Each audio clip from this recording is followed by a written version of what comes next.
అందరికీ నమస్తే. నిద్ర లేవగానే బోలెడని మిస్ కాల్స్ అనమాట. వాట్సాప్ ఓపెన్ చేయగానే ఆయన ఎవరో ఒక పెద్ద మనిషి, వయసు అయిపోయిన ఆయన నా గురించి చాలా పచ్చి పచ్చి బూతులు మాట్లాడుతూ కనిపించారు. ఆయన సంస్కారవంతమైనటువంటి భాషకి నా మనస్ఫూర్తిగా ధన్యవాదాలు. నా మీద కేసు కూడా ఫైల్ చేశారట, మరి నాకైతే తెలీదు.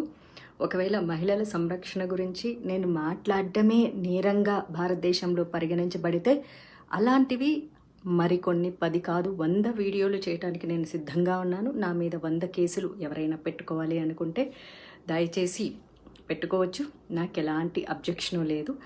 మహిళల మానం, మహిళల ప్రాణం మహిళలకే ఇంపార్టెంట్ కానప్పుడు నేను దాని మీద స్పందించడానికి పదే సిద్ధంగా ఉన్నాను. 1000 కేసులు పెట్టినా నేనైతే వెనక్కి తగ్గేదే లేదు అన్నట్లుగా ఉంటాను. ఆయన పెద్ద మనిషి మాట్లాడిన భాష చాలా చాలా గొప్పగా ఉంది.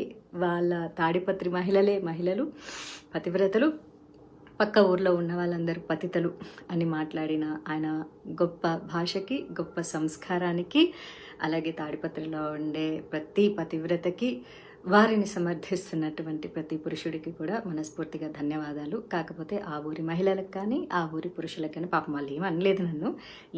ఈయన చెప్పారనమాట, మా ఊరి మహిళలు అని చెప్పేసి. మరి నేను కూడా మహిళే కదా, నేనేమన్నా ఒక్క బూతు మాట మాట్లాడడం జరిగిందా? పోనీ ఆ పెద్ద మనిషి పేరైనా తీయడం జరిగిందా? అసలు ఆయన ఎవరో కూడా నాకు తెలియదు. ఇప్పుడు నేను తెల్లారి చూసే వరకు కూడా ఆడేదో జేసీ పార్క్ అన్నాను. ఆ జేసీ పార్క్ ఆయన కట్టించుకున్నదన్న సంగతి కూడా నాకేం తెలుసు. మరి ఏమీ తెలియకుండా ఎలా మాట్లాడతాం ఆ ఊరి చరిత్ర అని అంటున్నారు. తాడిపత్రే కాదు, ప్రతి ఊరికి ఓ గొప్ప చరిత్ర ఉంటుంది. తాడిపత్రి గొప్ప చరిత్ర అన్నది హిస్టరీకి సంబంధించింది. అయితే గాంజా, సిగరెట్టు, మందు, డ్రగ్స్ అన్నవి నేర చరిత్రలకు సంబంధించినవి. కాబట్టి నేరానికి ఊరి యొక్క చరిత్రలకు సంబంధం ఉండదు. అలాగే తాడిపత్రి నుంచి ఎంతమంది ఇన్ఫ్లుయెన్సర్స్ ఇన్స్టాగ్రామ్లో ఉన్నారు. Instagram influencers are nothing but cinema actors. వాళ్ళు కూడా, వాళ్ళకి ఎంత క్రేజ్ ఉందో వీళ్ళకి కూడా అంతే క్రేజ్ ఉంది ఇప్పుడు సమాజంలో. మరి తెర మీద కనిపించే వాళ్ళందరూ ప్రాస్టిట్యూట్లు అని ఆయన అన్నారు. కాబట్టి దయచేసి తాడిపత్రి నుంచి ఎవరెవరైతే తెర మీద కనిపిస్తున్నారో, భవిష్యత్తులో సినిమా రంగంలోకి రావాలనుకుంటున్నారో, అమ్మ దయచేసి మీ అందరికీ రిక్వెస్ట్ చేస్తాను, ఎవరు రావద్దు. సినిమా ఇండస్ట్రీలో కేవలం ప్రాస్టిట్యూట్లు మాత్రమే ఉంటారు. మీ జేసీ ప్రభాకర్ రెడ్డి గారు చెప్పినట్లు తెర మీద కనిపించే మహిళలందరూ క్యారెక్టర్లెస్గా ఉంటారు, చాలా చాలా తప్పుగా ఉంటారు, గబ్బు గలీజ్ పనులు చేస్తుంటారు. కాబట్టి తాడిపత్రిలో ఉన్న వాళ్ళ మహిళలందరూ కూడా పతివ్రతలు. కాబట్టి దయచేసి ఎవ్వరూ కూడా తెర మీద కనిపించొద్దు.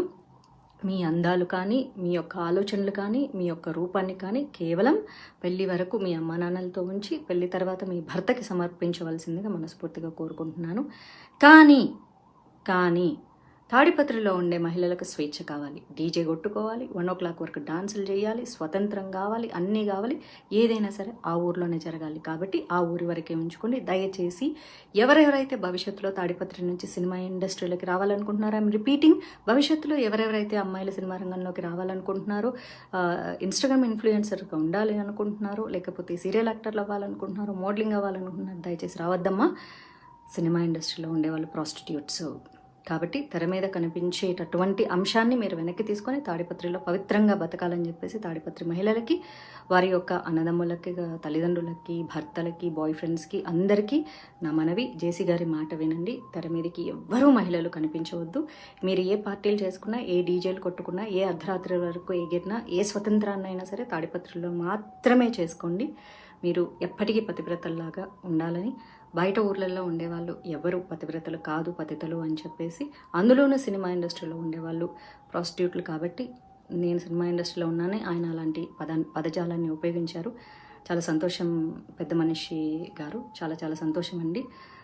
అయితే జేసీ అస్మిత్ రెడ్డి గారు తాడిపత్రి ఎమ్మెల్యే అంట. ఆయన గురించి నేను బాగా విన్నాను. Is very youngster, very nice person, చాలా పొలైట్గా మాట్లాడతారట. కాకపోతే సొంత తండ్రి అంత దారుణంగా మాట్లాడుతుంటే ఆయన కూడా ఖండించలేని పరిస్థితులు ఉండింటారు. కాకపోతే మీకు కూడా సినిమా ఇండస్ట్రీలతో చాలా మంచి సంబంధాలు ఉన్నాయి. అస్మిత్ రెడ్డి గారి వాళ్ళ బ్రదర్కి అయితే సినిమా ఇండస్ట్రీతో చాలా మంచి సాన్నిహిత్యాలు ఉన్నాయి. కాబట్టి మీకు కూడా బయట మీ తండ్రి గారు మాట్లాడినటువంటి భాష మీరు మాట్లాడరు అని కూడా నేను వినడం జరిగింది. ఏదైతేనేమి జేసీ గారికి సమర్థిస్తున్నటువంటి సైకోపాత్స్ అందరికీ కూడా మనస్ఫూర్తిగా ధన్యవాదాలు. నేనైతే భయపడట్లేదు. భయం అంటే ఏంటో కూడా నాకు తెలియదు. ఎందుకంటే పుట్టడం సహజం, మరణించడం కూడా సహజం. మధ్యలో జరిగేవన్నీ మన కర్మల్ని బేస్ చేసుకుని ఉంటాయి. కాబట్టి నన్ను మీరు కిడ్నాప్ చేయాలనుకుంటే చేసుకోవచ్చు, లేకపోతే మీరు చెప్పినటువంటిది ఏదైనా మర్డర్ చేస్తారంటే కూడా చేసుకోవచ్చు. ఎందుకంటే నా తలరాతలో ఏం రాసి ఉంటే అది జరుగుతుంది తప్ప నా తలరాతలో రాయింది ఏది జరగదు. ఒక కృష్ణ ప్రేమికురాలుగా చెప్తున్నాను, నేను రాజ్యాంగబద్ధంగా చాలా చక్కగా మాట్లాడాను. మహిళల స్వేచ్ఛ గురించి, స్వతంత్రం గురించి, సేఫ్టీ గురించి మళ్ళీ మాట్లాడుతూనే ఉంటాను. జేసీ ప్రభాకర్ రెడ్డి గారు అయితే చాలా చక్కగా మహిళలకు స్వేచ్ఛ కావాలి, స్వతంత్రం కావాలి, మహిళలు ఇంట్లో కూర్చోకూడదు అని చెప్పి ఒక మహిళనైనా నన్ను అమ్మ నా బూతులు తిట్టడం జరిగింది. పాముకి 2 నాలుకలు ఉంటాయి, మనిషికి ఒళ్ళంతా విషం ఉంటుంది. ఆ విషముతో కూడినటువంటి పాము నాలుకలా మాట్లాడినటువంటి మీ యొక్క వయసుకి కూడా నాకు మర్యాద ఇవ్వాలని ఉన్నా సరే మీ భాషకి మర్యాద ఇవ్వలేక, ఇక ఎలాగూ వయసు అయిపోయింది కాబట్టి మిమ్మల్ని అనుసరించి మీరు మాట్లాడేవి చేదు మాటలు నచ్చే ఎంతోమంది సైకోపాత్స్లు ఉంటారు. కాబట్టి మీ అందరికీ నా పాదాభివందనాలు. మీ యొక్క గొప్ప సంస్కారానికి నేనైతే తలదించేది లేదు. మాధవిలత పసుపులేటి. కర్మ will be back. I stay with good karma. You are going in a wrong way. కాబట్టి మీ కర్మలకు మీరే బాధ్యులు తప్ప నేను కాదు. ఒకవేళ భగవంతుడు నాకు ఆ కష్టాలు మీ వల్లే రాసి పెట్టి ఉంటే అది కూడా నా కర్మలో భాగం అనుకుంటాను తప్ప నేను తప్పు చేశానని ఒప్పుకోను. రాజ్యాంగబద్ధంగా చాలా సక్రమంగా మాట్లాడాను. మీరు రాజ్యాంగాన్ని తప్పి నీతి తక్కువ మాటలు మాట్లాడారు. కాబట్టి మీ యొక్క కుసంస్కారానికి ఈ వయసులో మీరు సిగ్గుపడాలి. మీ భార్య కానీ, మీ ఇంట్లో ఆడవాళ్ళు కానీ, మీ కోడల్లో కూతుర్లో మరి మీ యొక్క భాషని వారు సమర్థిస్తున్నందుకు ఆ మహిళా మహారాణులకు పాదాభివందనాలు. కాకపోతే మిమ్మల్ని ఏమీ అనలేక వాళ్ళు మౌనంగా రోధిస్తున్నందుకు వాళ్ళ రోదనకు నా సంతాపం.